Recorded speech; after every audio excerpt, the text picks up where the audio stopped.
चलिए बच्चों, question number 38 में मूव करते हैं। ये क्वेश्चन दो पार्ट में है। फर्स्ट पार्ट क्या है? Check whether the number 352 is a term of the arithmetic progression 5, 12, 19, comma dot dot dot और नॉट। Justify your answer. ठीक है, मतलब 352 जो है वो इस अरिथमेटिक प्रोग्रेशन का जो सीक्वेंस है उसमें कोई टर्म है या नहीं, ये हमको बताना है। ठीक है, अगर है तो कैसे और नहीं है तो क्यों। ठीक है, और उसके बाद वही जस्टिफाई योर आंसर का मतलब वही है कि अगर टर्म है तो क्यों है और नहीं है तो क्यों नहीं है, यही बताना है। एंड नंबर 2 क्या है? Is -150 a term of AP 11852 comma dot dot dot. CBSE 2017 board exam में ये क्वेश्चन आ चुका है। ठीक है, so very very important for your next board exam. ठीक है, तो चलिए अटेम्प्ट करते हैं इसको।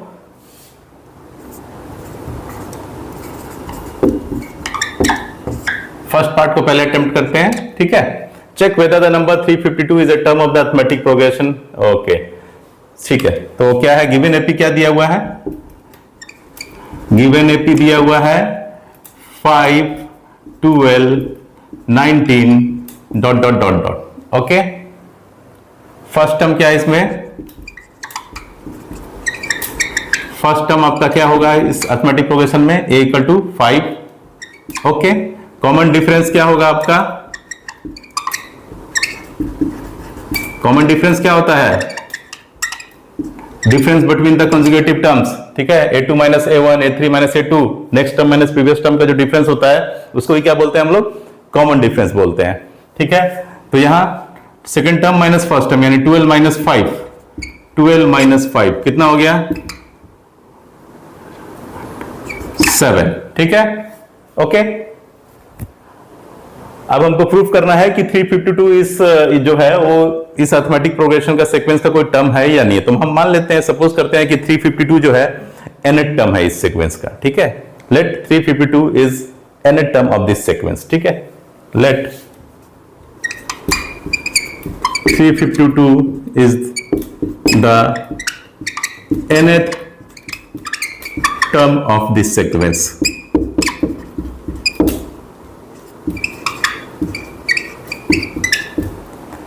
ठीक है, सो एन टर्म को हम किससे रिप्रेजेंट करते हैं? ए एन से। A n equal to 352।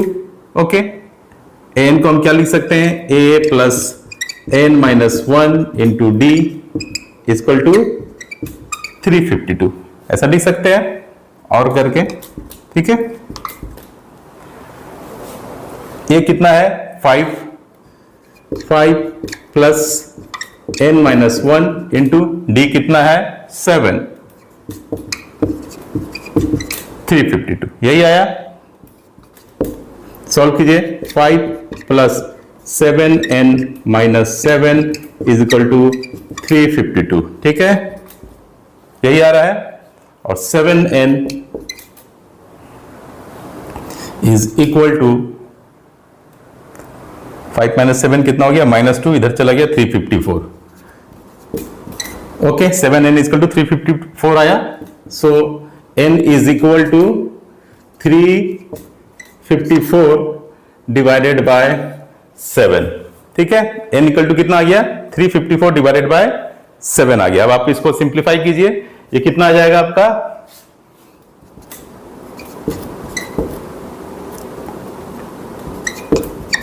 50.57 आ जाएगा। ठीक है, n इज इक्वल टू 50.5 आ जाएगा, 50.57। ठीक है, तो क्या 352 50.57 टर्म होगा इसका? नहीं होगा ना। क्यों नहीं होगा? देखिए, ये n है, n मतलब टर्म नंबर।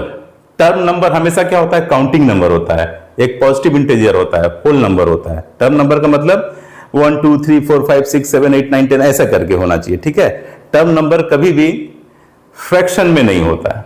क्लियर है? कोई भी टर्म नंबर कभी भी फ्रैक्शन में नहीं होता। जैसे हम ऐसा थोड़ा ना बोलते हैं कि जैसे ये फर्स्ट टर्म है, ये सेकंड टर्म है, वो 3.5 टर्म है, ऐसा तो हम कभी नहीं बोलते हैं। क्यों नहीं बोलते हैं? क्योंकि टर्म नंबर कभी भी फ्रैक्शन में हो ही नहीं सकता।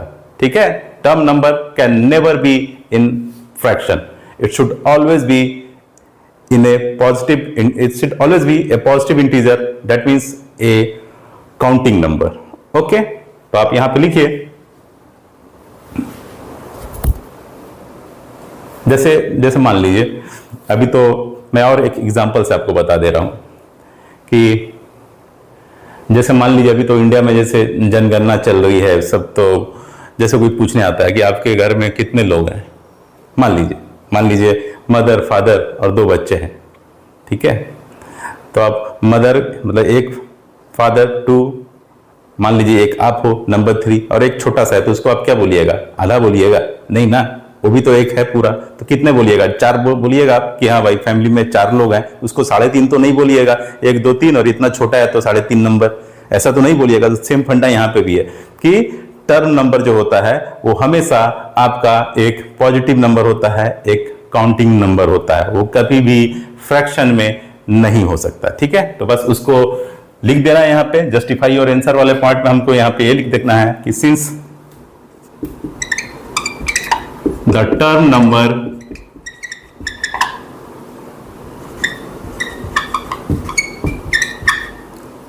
can never be in fraction, it should always be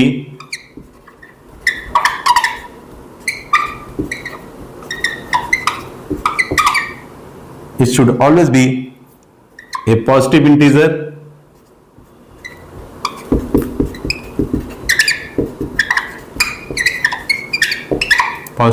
या ब्रैकेट में आप इधर लिख दीजिए ए whole number, A whole counting number,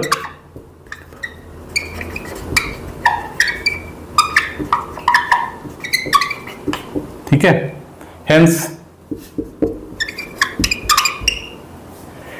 352 will not be any term of this sequence, ठीक है। Hence 352 will not be any term of this given AP, ठीक है, क्लियर है। Since the term number can never be in fraction, it should always be a positive integer, bracket में whole counting number, hence 352 will not be any term of this given arithmetic progression, ठीक है। यही था, आपको justify और answer में आपको यही लिख देना है।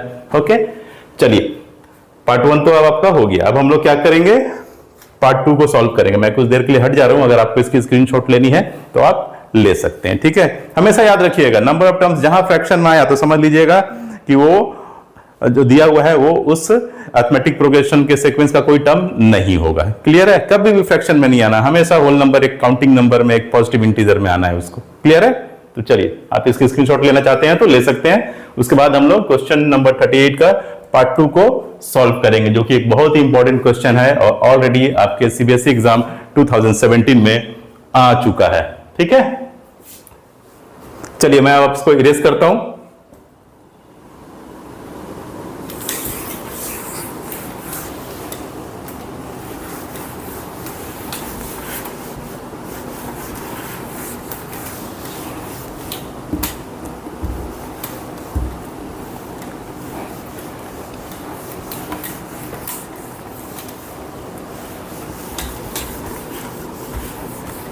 चलिए question number 2। Okay, given AP क्या है,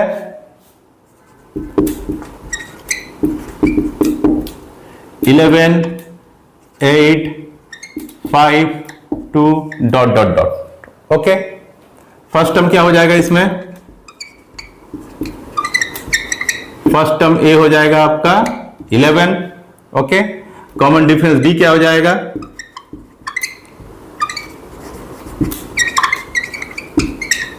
कॉमन डिफरेंस जिसको हम स्मॉल डी से रिप्रेजेंट करते हैं वो क्या हो जाएगा, second term minus first term means 8 minus 11 means -3, ठीक है। इसका मतलब क्या है, ये एक डिक्रीजिंग एपी है, वैल्यू कंटिन्यू डाउन होता जा रहा है। जैसे जैसे आप आगे बढ़ रहे हैं, फर्स्ट टर्म से कम वैल्यू होगा सेकंड टर्म का, सेकंड टर्म से कम वैल्यू होगा थर्ड टर्म का, थर्ड टर्म से कम होगा फोर्थ टर्म का, एंड सो ऑन। ओके, चलिए ये हो गया।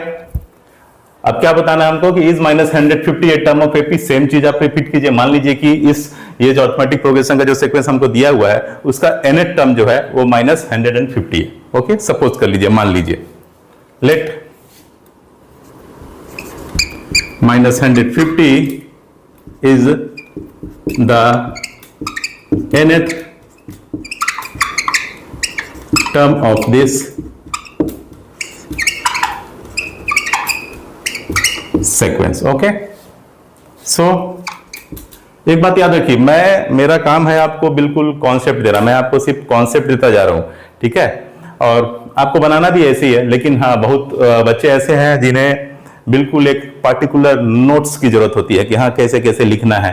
तो ठीक है, उसके लिए भी मैं जितने भी क्वेश्चन बनाऊंगा, ठीक है, जितने भी क्वेश्चंस बनाऊंगा उसका मैं पीडीएफ आपको जरूर दे दूंगा, ठीक है। मेरे कॉपी के पन्ने में जो भी बने हुए हैं मैं उसको पीडीएफ में कन्वर्ट करके दे दूंगा। मेरी हैंडराइटिंग हालांकि बहुत अच्छी नहीं है, लेकिन उसमें आपको बोर्ड एग्जाम में उसको कैसे प्रोसीड करना है वो बिल्कुल अच्छी तरीके से उसमें बना हुआ है, आप उसको देख सकते हैं, ठीक है। तो एक साथ मैं 25-30 क्वेश्चन को एक साथ अपलोड कर दूंगा और आपको उस दिन बता भी दूंगा कि हाँ जितने भी क्वेश्चन मैंने अभी तक कराए हैं मैंने उसको अपलोड कर दिया है, आप उसको सेव करके रख सकते हैं पीडीएफ को, ठीक है। तो चलिए बनाते हैं इस क्वेश्चन को। ओके, सो सपोज किया हमने let -150 is the nth term of this sequence. So nth term को हम किससे रिप्रेजेंट करते हैं? an से। So an is equal to -150 हो जाएगा। ओके, और an को हम क्या लिखते हैं? a plus n-1 into D. कितना है ये? -150। ओके, a कितना है? 11 प्लस n-1, स्मॉल डी कितना है? यानी कॉमन डिफरेंस 3 है। ओके, सिंप्लीफाई कीजिए अब इसको। 11 सॉरी, हाँ कॉमन डिफरेंस कितना है आपका? कॉमन डिफरेंस है -3, ठीक है। देखिए गलती लिख दिया था मैंने, सिर्फ 3 लिख दिया था। कॉमन डिफरेंस है -3। ओके, सो हड़बड़ाइएगा नहीं, आराम से बनाइएगा, ठीक है, क्योंकि जल्दबाजी में आता हुआ क्वेश्चन भी गलत हो जाता है। मुझसे भी हुआ है, आपसे भी हो जाएगा इस अगर आप हड़बड़ाएंगे तो, ठीक है। तो सो बी पेशेंस। ओके, चलिए 11 minus 3n plus 3 is equal to -150 हो गया। ओके, सिंप्लीफाई करते जाइए, कितना आ जाएगा? 3n is equal to 3n right side में चल जाएगा, 164 हो जाएगा। ओके, ये आ गया 3n is equal to 164। Hence n is equal to 164/3, ठीक है, 164/3।